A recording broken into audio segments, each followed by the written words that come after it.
Hello, twisted humans. Do you find yourself wanting to know more about the latest murder, conspiracy, cult, or haunting? Then this is the podcast for you. I'm Alicia. And I'm Sierra, and this is Twisted and Uncorked. Hello, and welcome to episode 210 of this Twisty podcast.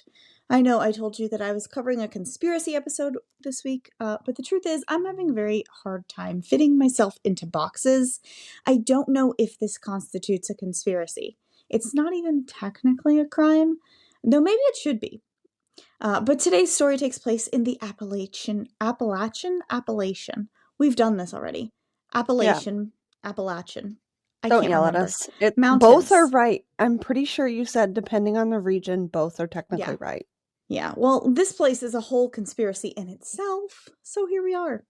Before we delve deeper, do you have a fun fact for me? So our show is traditionally about wine and sangrias as it started. So my fun fact is wine related in that a 73-year-old bottle of French Burgundy became the most expensive wine ever sold at an auction in 2018, going for, do you want to guess?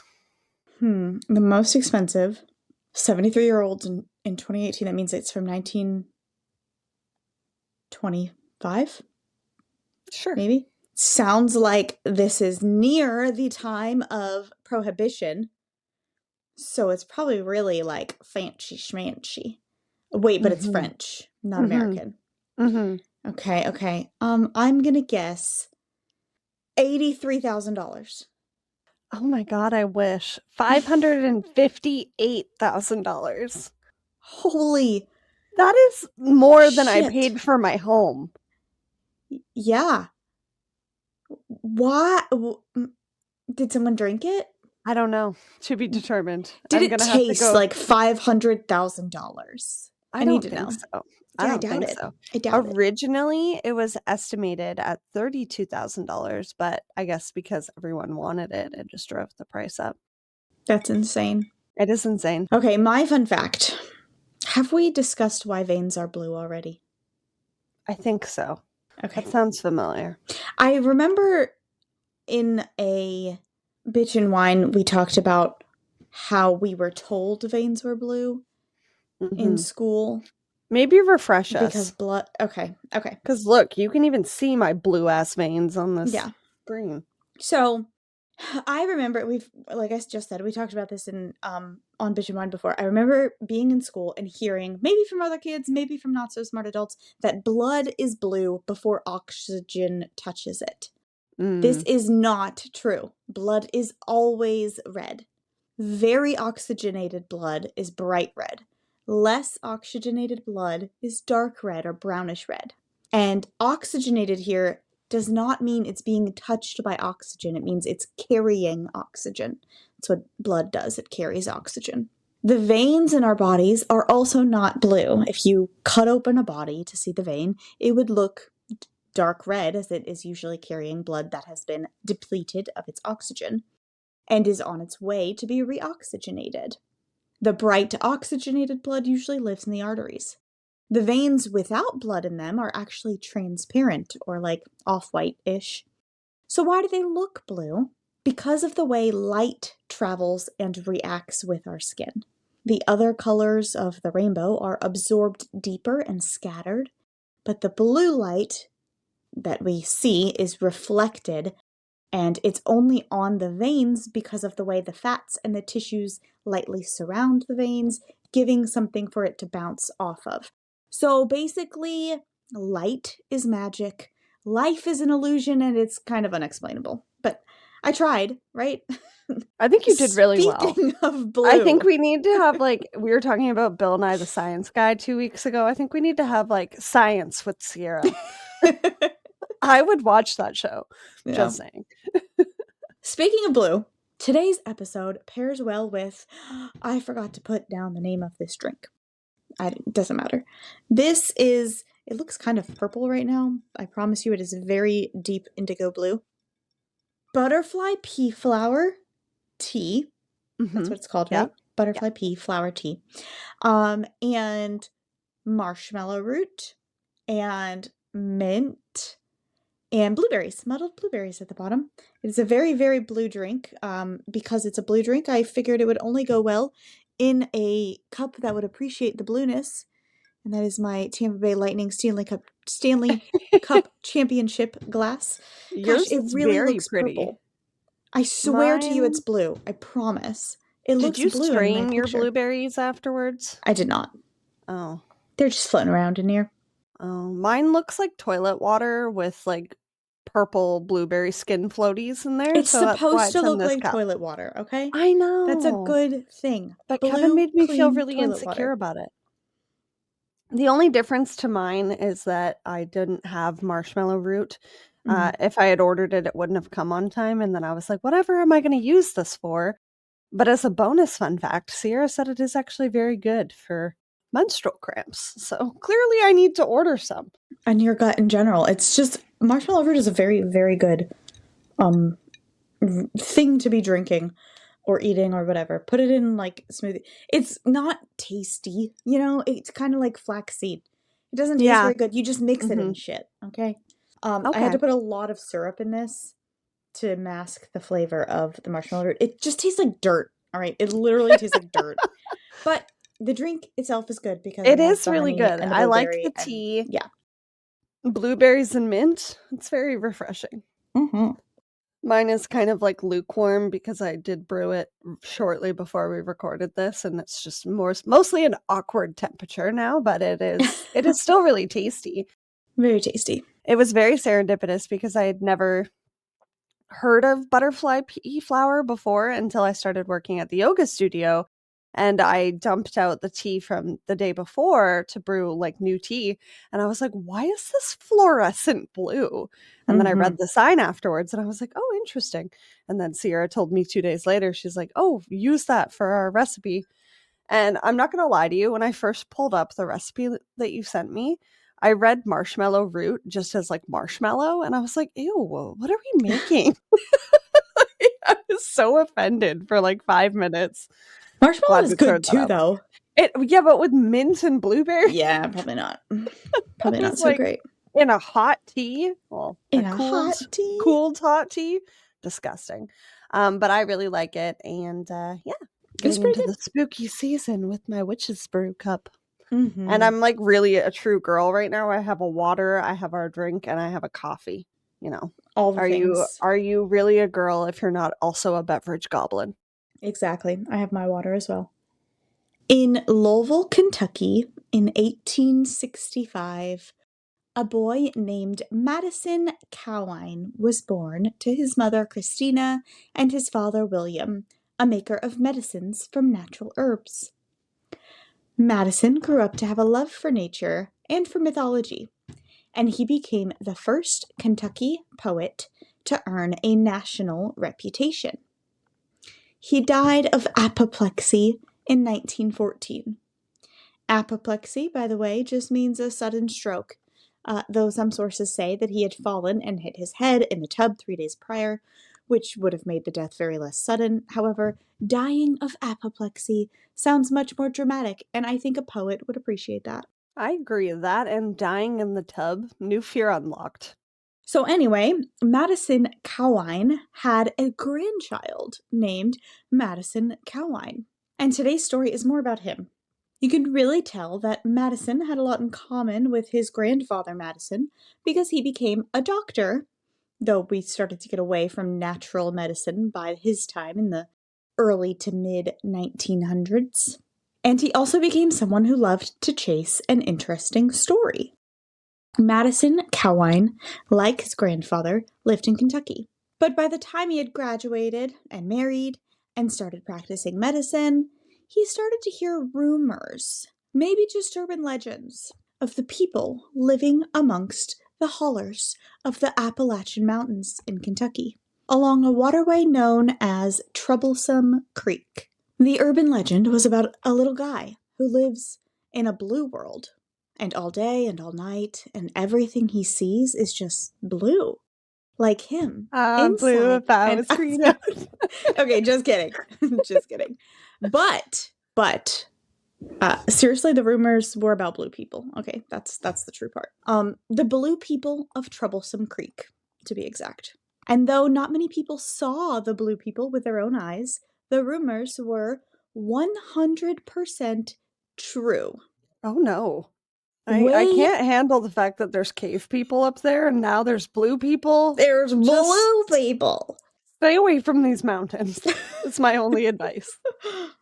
Way back in 1820, before even Grandpa Madison was born, a man named Martin Fugate, who had come over to America from France, and an American woman whom he married named Elizabeth Smith, settled on Troublesome Creek, Kentucky. It's unknown when exactly the creek got its name, but it became known as Troublesome Creek because of how troublesome it was to cross, to maneuver, and to live around. It would flood unexpectedly, making it quite dangerous. Yeah, unexpected flooding is no space for a home. But there's a strong possibility that the Fugates knew all of these things about the creek that would eventually be called troublesome. And if they knew, then maybe that's exactly why they decided to settle there, to be secluded. Elizabeth was described as a very fair, pale really, red-headed woman, while Martin Fugate, it turns out, was blue. Literally, his skin was blue. And when they had children, 7 of them, 3 were pale redheads, and 4 were also very blue. Martin Fugate seemed by others to be embarrassed of the blueness on his skin, so he stayed pretty secluded. But his kids were just kids. They went out to play, they traveled to town to try to make friends. They had no reason to feel embarrassed by who they were, until society gave them a reason. Other Kentuckians were surprised, to say the least, by the children with blue skin. They didn't make many friends, and while they weren't necessarily mocked, they were definitely talked about. Everyone wanted to know why those kids were literally blue. I mean, fair enough, they also didn't know why they were blue, and probably were curious, but these poor kids had rumors and legends created about them due to this. If we learned anything about Wicked, children are not fair to those who are different colors. Yeah. Just not nice. Some people thought that whatever the blue skin condition was contagious, so they'd stay away from the blue Fugates or tell their kids to stay away. Some people were straight up racist and assumed that anyone who didn't look like them was no good. Some thought that the blue Fugates could fall over and die at any minute from some heart or lung disorder, and they just didn't want any part of a dying kid. That's so sad. That is I the time know. you should get involved. I'm sorry. Others thought the family were cursed or even were some sort of evil devil worshippers, and that the blue skin was their punishment from God. It didn't help that the blue Fugate blood. It didn't help that the blue Fugate's blood ran like chocolate, thick and brown, whenever they had a small cut. So clearly, Papa Fugate had the right idea about staying secluded. Society is awful, and the awfulness eventually led to the children to become recluse as well. Luckily, Elizabeth's more extended family moved nearby, so the kids had cousins and aunts and uncles to mingle with, and also to procreate with, because they couldn't find anyone else. Oh, that's Cousins, not gonna help the intermarried, blues situation, guys. Come on. aunts and nephews who were close in age began their own families together. But as more and more family members were born, more and more people came out with blue skin, until a whole clan of ancestral blue Fugates lived among Troublesome Creek, only going into town on occasion to grab necessities that they couldn't grow or forage on their own. These are the stories that Madison Cowline heard through the grapevine. Blue people. People who must have something wrong with them. And as a doctor, he was determined to find out what that something was and how to cure it. A popular medical explanation for blue skin, even today, is argyria, which is caused by silver. People working in industrial settings with prolonged exposure to silver, or people who ingest silver often, can experience argyria. This is when silver particles bind to proteins in the skin. It literally dyes your skin, and it cannot be fixed. This, though, is usually gray, silvery blue. The blue fugates were very blue, some even called indigo. Like Smurf blue? Like more than Smurf blue, like purple blue. Okay. Like this drink right here. Well, that's actually really purple now, but it's bluish. I don't know Listen, why it your looks drink purple has in the not video. helped you make your point I at all know. today. I swear It's to you, still in front pretty. of my face, it is blue. I see blue, but I don't know why the video What is does it showing look like purple. in the photo? Like, did you take a photo of it? Does it I look did. blue? It looked bluer, but I it's one of believe those you. things with the veins, okay? Light is magic. Light is magic. Everything is an illusion. So originally, Cowan was able to find a bit of information in a medical text about a similar case of blue skin among Native people in Alaska, which at least confirmed for him that it was possible for these people to exist, as he had never seen them with his own eyes. That is until his curiosity got the best of him, and he decided to hunt for them. In the 1960s, it's a little dramatic, okay? I still got Grandpa Poet No, in my head. All right. He but didn't man, literally oh hunt, but man. he was creepy about it. Okay. Like, In the they're not a prize snow 1960s, leopard, which you should not be hunting for either, but you know what I mean. Wrong with people. in the 1960s, Cowine decided to drive through all of the towns nearby Troublesome Creek. He stopped in at little stores and doctor's offices, asking, "Has anyone seen blue people around?" When he finally found someone in town that had seen blue people before, I guess that he trusted because anybody could say yes, he moved in to this town. He's like, all right, if you've seen a blue person, I'm going to live here. And then he waited until he saw them himself. Like, I mean, at a doctor's office. He was a doctor, okay? But he started working at a doctor's office in that town, waiting for blue To people see to a come blue in. person. Okay. It's weird, but whatever, a little stalkerish. It did work, though. And eventually, two blue siblings came into the doctor's office one day, where Dr. Cowine had been waiting. And immediately, he spoke with them about their blueness, eventually learning that they very much wanted to not be blue, and he set out to make that happen. What Dr. Cowine discovered was that both Martin and Elizabeth, way back in 1820, had a recessive genetic trait that causes a blood disorder called methemoglobinemia. It's actually pretty rare to pass on this genetic trait. But because this family was ostracized since the beginning of their settling at Troublesome Creek, they only had each other to procreate with. And so the rarity became a commonality. The gene was passed on and on and on until almost all of the Fugate line had blue skin and chocolate blood. To be clear, it was not chocolate, but it was brown and thick. And actually, that is the reason why their skin was appearing to be blue. I am not a doctor, but here is what I understand from the research that I did.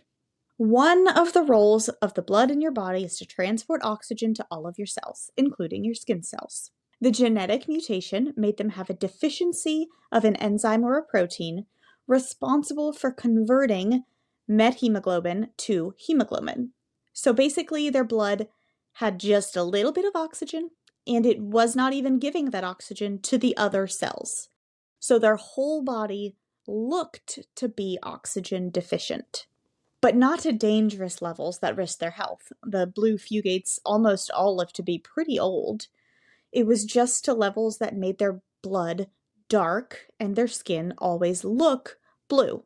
Like we see our blue veins, their what would be considered blue veins were so dark, like their blood was brown, so it made everything look blue. Back to the fun fact. I don't understand it, but that's the way light works with our body. Once Cowine discovered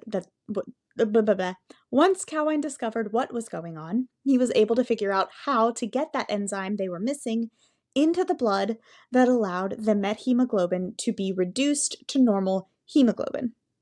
Cowine suggested a medicine called methylene blue, which basically forces a chemical reaction in the blood to create the oxygen that they needed. The treatment, sorry, one second. Oh my God, are you doing The science? treatment was just a simple injection. And when it was administered, the blue fugates would turn pink. What? That's wild. Pink as in normal Unfortunately, skin color? yes. Okay. Unfortunately for the Fugates, unlike my color-changing tea, get on YouTube if you missed it, they were only pink for a short while and quickly turned blue again. Now, before I continue, I want to explain to you the chemical reaction that just happened in my cup because the lighting in the video is just not good enough. But if you have butterfly pea flower tea and you add citrus to it, it does turn pink. I just added lemon juice to my tea to turn it from blue to pink. That's why this drink was perfect for today. So the blue Fugates turning quote-unquote pink again was not a quick fix. It was something they would have to treat forever if they wanted everlasting change. And so a pill was developed. And while there was a seemingly temporary side effect of blue urine, at least the Fugate line could be mixed with people of other gene pools because they now had the confidence to go out and meet new people, now that they looked not blue. Eventually, no more blue people were born amongst the family. The genetic mutation had receded back to a rarity. And this is the story I needed to tell you, the interesting story of the blue people of Troublesome Creek, which, going back to my fun fact, might be why some people used to think that blood was blue until it touched oxygen. Again, not true, but I can understand how it's confusing because oxygenated blood looks redder than non-oxygenated blood, but it has nothing to do with touching oxygen. In science's defense, they used to clean up blood at crime scenes thinking it was getting in the way. So what did they know back then, really? Very true. Now, before we continue, I need to take you on a side quest from this story. Okay. Because learning about the story, I at first thought, wow, what a dedicated doctor who went out and helped these people feel good enough to be included in the world again. But then I found out weird stuff about this Dr. Madison Cowine. Not only is he named for his famous grandfather, not only did he cure this strange mystery, he is also linked to what is considered to be one of Lexington, Kentucky's biggest unsolved mysteries, the coldest case in Kentucky. There wasn't a ton of easy research on this, and it was just a side quest for me, so I'm just going to read you an article about it. But first, let me tell you about just how cool this article is. This is coming from Kentucky.com and the Lexington Herald Leader. The top portion here says, quote, "Editor's note. As Lexington celebrates the 250th anniversary of its founding, the Herald Leader and Kentucky.com each day throughout 2025 will share interesting facts about our hometown, compiled by Liz Carey. All are notable moments in the city's history, some funny, some sad, others heartbreaking or celebratory, and some just downright strange." End quote. The specific article I'm about to read to you comes from July 24th, 2025, but we should all definitely go look into more because 365 days of interesting history is pretty freaking cool. So, thank you, Liz Carey. Yeah, I think that's right up the alley for all of our listeners. Yeah, that's amazing. All right, so Liz Carey writes, "It was a story straight out of a crime show, but it embroiled the well-to-do in Lexington at the prestigious Idle Hour Country Club. The body of a member, Mary Mars Cowan, was found the day after the country club's 4th of July party in 1965, slumped over in her bedroom chair. She had been poisoned. The investigation into her death, with no resolution to the case, leaves it as one of Lexington's biggest unsolved mysteries. Mary and her husband, Madison Cowine, grew up in Lexington and were both from well-known and respected families. Her father was George Swineboard, a renowned thoroughbred auctioneer. Madison Cowine was named for his poet grandfather, who was known as the Keats of Kentucky. The couple met at the University of Kentucky, and by 1949, the two were married. Madison Cowine's career as a doctor, specializing in hematology, would take him to Hazard, where he helped to solve the mystery of the Fugate family, also known as the Blue People of Kentucky. By July 4th, 1965, the pair had been married for 15 years. They had a house on Chino Road and were enjoying the life Madison Cowine's successful medical practice afforded them. They were close friends with Sam and Betty Strother, who lived near them. That night, the Cowines and the Strothers went to the Idle Hour Country Club for the 4th of July celebration. They allegedly drank quite a bit that night, racking up a $40 bar tab, about $410 today. Side note, thank you, Liz Carey. You knew I was going to look that up. Yeah, appreciate that. Because a $40 bar tab today is pretty normal. Yeah. Even if you have like one drink. Unfortunately. Yeah. And they left the country club around 11:30 p.m. What happened next was unclear, as the two couples had a lot to drink. The Strothers and Madison Cowine kept drinking, but Mary Cowine said she wasn't feeling well and wanted to go home. Sam Strother, who was already drunk by then, drove her home and went inside with her for another drink. Alarm bells for me are ringing. Why is someone else's husband taking her home when her husband is there? Strother called for a taxi to take the babysitter home. After the babysitter left the house around 1 a.m., Sam Strother had another beer, and Mary Cowine poured herself a bourbon. The two then moved to the only room in the house with air conditioning, the master bedroom. After a 20-minute chat, Sam Strother went home.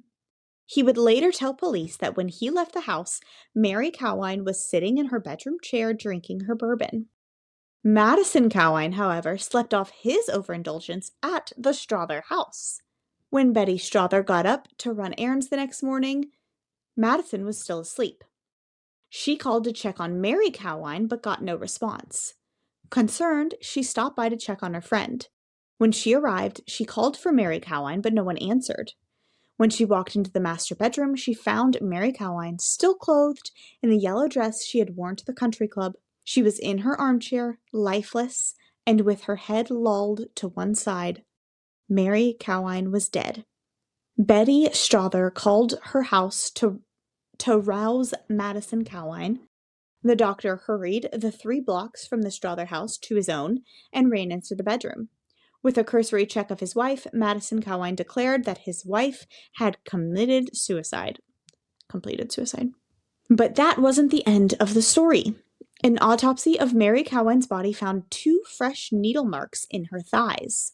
Her blood alcohol level was just below lethal at 0.4%. Doctors determined the cause of her death wasn't suicide, but poisoning by carbolic acid poisoning. Carbolic acid is known as phenol, a compound made from coal tar used to synthesize plastics. Exposure to phenol can cause coma or seizures within hours, and ingesting it can cause irregular heartbeat, coma, and death. Investigators suspected she'd been injected with a knockout drug and made to drink liquor spiked with phenol. The question was, by whom? Cops began to dig deep and uncovered some unsavory and scandalous allegations about Madison Cowine, but held those facts close to the chest in deference to Lexington's elite. Now, more than 50 years later, the case is still unsolved and is regarded as an instance where etiquette and fealty took precedence over the investigation. The police were called late into the crime scene. Instead of calling them upon finding his wife, Madison Cowine called some of his doctor friends to confirm the death. When they got there, the scene was already contaminated. Several other people had entered the room, and Madison Cowine had instructed Sam Strother to dump out the glass of bourbon sitting on his wife's nightstand. 6 weeks after her death, the coroner declared the death a homicide. Madison Cowine had spent that time telling his own version of what had happened. Police overheard a phone call between the doctor and his mother-in-law where he alleged his wife had probably just taken too many Alka-Seltzers and gas had built up in her system, causing a heart attack. This is a doctor. This is a doctor saying this. Police eventually charged Madison Cowine in his wife's death. During grand jury testimony, one witness, Dr. Emma Lepat, admitted she had been Cowine's mistress for 2 years. However, she said she ended it when he had had a sexual dalliance with a patient who was married to another Lexington doctor, Herschel Liepman. Both Liepman and Lepat told Mary Cowine about the affairs. Mary Cowine's father testified during trial that she had been considering a divorce. All 3 of the doctors had the skills and the motives to kill Mary Cowine, but the grand jury did not return any indictment. It did, however, issue a statement calling out neighbors and others for being busybodies. After that, the case disappeared into the cold case files. Madison Cowine died in 1985, and Lexington authorities fought the release of files for years. In 2009, Lieutenant James Curlis took interest in the case and decided to question Lepat, who was still alive. At 83, she met Curlis at the door of her home, listened to his questions, and asked what in the world he was bringing up the sordid mess up again. Asked what in the world he was bringing the sordid mess up again for, and closed the door in his face. With that, the door closed on the investigation and left Lexington with one of the biggest unsolved mysteries to date. End quote. So yeah, not a good guy. His grandfather would be so disappointed, I assume. But here we are retelling these stories, so maybe not. Anyway, that was my delve into Kentucky Appalachia. I thought that that was so interesting, and I did Google the blue people while you were telling your story. It is a silvery, like, dark, dark, dark blue.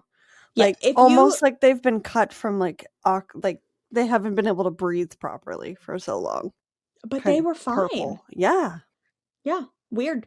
If you super look up, weird. I don't know how you would say it, silver Papa Smurf probably will help. That's what Argyria looks like. That's what the silvery blue looks like. It's much different than metahemoglobinemia blue. Oh, true. True, true, true. Okay, that is what came up for me was silver Papa Smurf. Okay. Wild. And that unsolved mystery is also wild and makes me really sad. I know.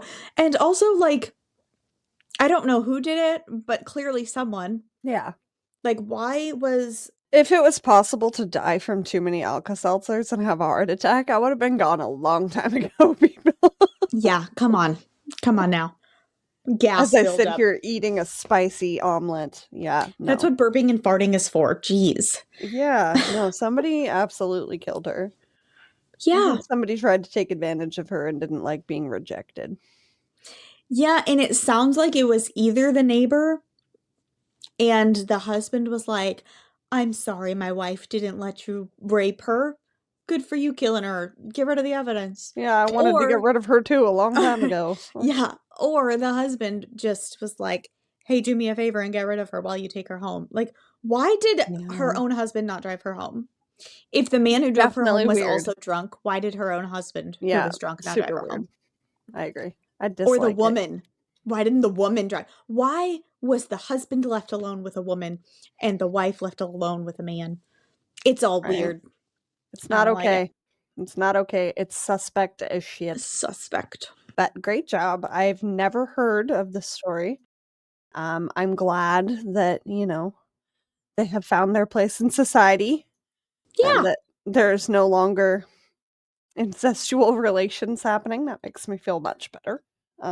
Because that's never the answer. Even if you're blue, just Yeah. even if you're blue. I really liked that. That was interesting.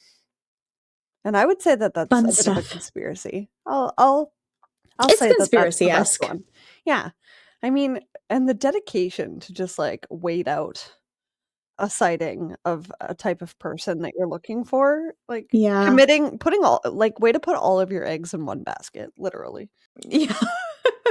Yeah, I'm just gonna go and find I'm out. just gonna go find these blue people. Yeah, when you first said hunting, I thought you meant hunting, like hunting to kill, and I was like, "Oh my god, Yeah, a little dramatic. horrifying." I'm glad that that's not the way that that went, but good job. Thank you. Do you have anything, happy or just happening in your life that you wanna discuss that you haven't had a reason to talk about otherwise? I don't know, no, I feel like I'm just, like, in survival mode between all of these weird Oh, shift schedules. yeah. Um, it's been good though. I hope that it it continues to get better because the tips have been good, but not as good as they could be. So I'm picking up a couple of extra shifts in the meantime on Sundays, which has made Kevin deeply sad as well. So, Yeah. but it's okay. We're getting through. I spent all day or all night last night reading and having a little bit of me time. So that's happy and I'm thankful for. That's all I That's got. I'm good. like, I don't even know what I did yesterday. Oh, and I did Yeah. a workout that was so good that I'm still sore from Sunday as well. There you go. That Marion, sounds the fun. little Filipino lady that covers our classes sometimes, she teaches a hot power core on Sundays. We Oh. used sliders, Oh, yeah. and I still can't really use my legs, so that's fun. Hopefully, they feel better tomorrow, otherwise serving's gonna be interesting. Yeah. And the bar that I work at already is, like, awkward sized tables, and I feel like I'm too short for or too tall for, and, like, because the really low ones are really low, so you kinda have to crouch a little bit. My point being, I don't wanna use my legs more than I have to. Pray for me. Fun, fun. What about you? You'll be fine. Other than your kid, getting a ring stuck on her finger Goodness mid-recording. gracious. Yeah, mid-recording. Um, what day does this come out? This comes out on Tuesday the 16th. I don't know if it'll be announced by then yet, so I'm gonna be vague, but there is another child being born to my family, and I'm really kind of excited about it. That So, is I don't very I don't wanna, exciting. like, tell somebody's news that doesn't want it, but Fair. Vague is fine. Babies are always an exciting time. yeah. Yeah, I have Babies are baby cool. baby fever at all times. Babies Mhm. are cool. They're just so dang cute. Like, I one of know. the girls that I work with, her friend came in with her baby, and she's, like, 3 months old, and every time I would walk by the table, she would, like, smile at me, and I'm like, "Oh, stop it right now." Adorable. Adorable, and it's also funny, like, it's like a little bit of an oxymoron seeing babies in a bar. Yeah, It's just amusing to it's me, I don't fine. know why, but, I'm excited for your family and to hear Thank more you. about that. Yeah. And, we will see you guys next week for my conspiracy episode that's actually happening this time. And in the meantime, Keep keep it it twisted. twisted. Twisted and Uncorked is hosted and produced by Sierra Zorn and Alicia Watson. If you like the show, don't forget to leave a 5-star rating and review wherever you are listening now. It really is the best way to spread the word. You can check out all things Twisted on our website, twistedanduncorked.com, and we will see you next Tuesday for a brand new episode.